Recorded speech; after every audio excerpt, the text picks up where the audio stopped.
Welcome to our latest tutorial on how to unfollow a group you've joined on Facebook. If you're looking to clean up your newsfeed and declutter your group list, this video is for you. To get started, open the Facebook app on your Android device. Once you're in, tap on the three horizontal lines at the top right corner of the screen. This will open up a menu with several options. Tap on Groups to view a list of all the groups you're a part of. Next, find and tap on the specific group you want to unfollow. This will take you to the group's main page where you can see all the latest posts and updates. To unfollow the group, tap on the three dots at the top right corner of the screen. This will open up a drop-down menu with various options. Look for and tap on Unfollow Group to stop seeing posts from this group in your newsfeed.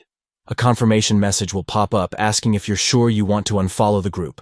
Tap Confirm to finalize your decision, and there you have it. You've successfully unfollowed a group on Facebook. Remember, you can always rejoin or follow the group again in the future if you change your mind. Thanks for watching and stay tuned for more helpful tutorials. Don't forget to like and subscribe for more tips and tricks on navigating the world of social media. Until next time.